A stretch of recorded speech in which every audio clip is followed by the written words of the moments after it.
হয় চাওক যোৱা কিছুদিন ধৰি যি এটা সমালোচনা চলি আছে চৰ্চিত বিষয় এটা ৰাস্তাৰ মানে পথ নিৰ্মাণ লৈ আৰু তাত য'ত আক্ৰাছু নাম সাঙুৰ খাইছে ইতিমধ্যে ৰাইজক আমি জনাব বিচাৰিছোঁ যে ইয়াত আক্ৰাছু কোনো ধৰণৰ জড়িত নাই আৰু আক্ৰাছুই সদায় ৰাইজৰ লগত আছে আৰু যি সঞ্জীৱ কোচৰ নামটো সাঙুৰ খাইছে তেওঁ এজন ব্যক্তিগতভাৱে তেওঁ কি কৰিছে আমাৰ তাত চাব লগা নাই আমি যিহেতু ৰাইজৰ লগত আছোঁ আৰু আমি দুৰ্নীতিৰ মানে হেৰিৰ বিৰুদ্ধে আমি মাত মাতি যাম গতিকে তেনেস্থলত আমাৰ সকলো ৰাইজক আহ্বান জনাব বিচাৰিছোঁ যে ইয়াত আক্ৰাছুৰ যি শীৰ্ষ নেতৃত্বত কিবা কমিশ্যনৰ কথা ওলাইছে এইবিলাক সম্পূৰ্ণ মিছা আৰু ইয়াত সম্পূৰ্ণ আক্ৰাছু ইয়াৰ পৰা আঁতৰত আছে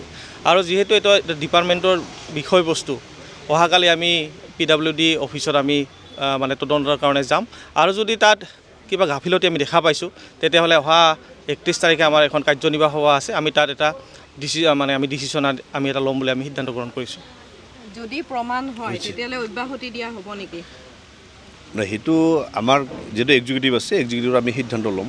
আৰু এনেতো সংবিধান আমাৰ এখন আছে সংবিধান মতে সব কাম কৰা হ'ব যদি ধৰক তেনেকুৱা ধৰণৰ দুৰ্নীতিগ্ৰস্ত বুলি প্ৰমাণিত হয় তেতিয়াহ'লে আপোনালোকে ভাবিব কথাটোতো আমি ভাবিমেই এতিয়া সংগঠনৰ যেহেতু কথা আহিছে আমি আৰু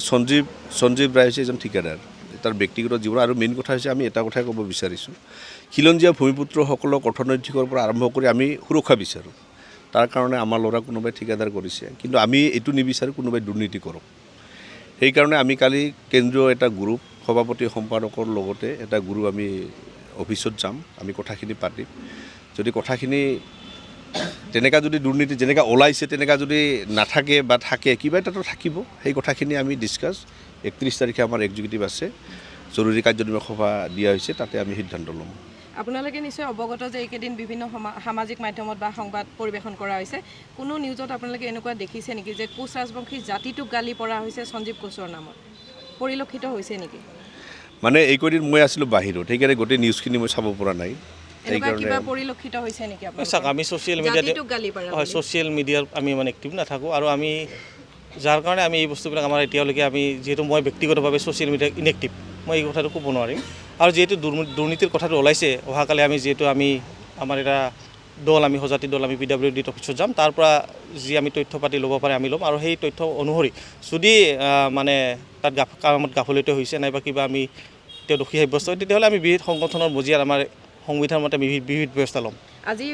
জিলা সমিতিয়ে বহুকেইটা প্ৰেছ কনফাৰেন্স দিছে তেওঁলোকে জনাইছে যে সংবাদ মাধ্যমৰ ওপৰত তেওঁলোকে আপত্তি কৰিছে যে উত্তৰ শালমাৰাৰ যি দুৰ্নীতি সেয়া হয়তো সাংবাদিকে প্ৰভোগ কৰিছে তাৰ স্থানীয় ৰাইজক কিন্তু তাৰে যি লোকেল মানুহ আছে স্থানীয় মানুহ তেওঁলোকৰ কোনো আপত্তি নাই তেনেকুৱা ধৰণৰ কথাত আপোনালোক একমত নেকি চাওক কথাটো জিলা সমিতি কি কৈছে এতিয়ালৈকে আমি নিউজটো বাতৰি মানে যিহেতু পৰিৱেশন হয় আমি এতিয়ালৈকে অৱগত হোৱা নাই আৰু সংবাদ মাধ্যম আমাৰ গণতন্ত্ৰৰ চতুৰ্থ স্তম্ভ য'ত সংবাদ মাধ্যমে উচিত মানে সকলো মানে সকলোকে লৈ বাতৰিবিলাক নিৰপেক্ষ বাতৰি মানে পৰিৱেশন কৰাটো আমি বিচাৰোঁ যাতে একপক্ষীয় বাতৰি মানে প্ৰকাশ তেওঁলোকে নকৰে তাকে আমি সংবাদ মাধ্যমৰ সকলো কৰ্মীসকলক মই আহ্বান জনাম জিলা সমিতিয়ে যদি প্ৰেছ কনফাৰেন্স দিয়ে ধৰক কেন্দ্ৰীয় সমিতিৰ লগত কোনো ধৰণৰ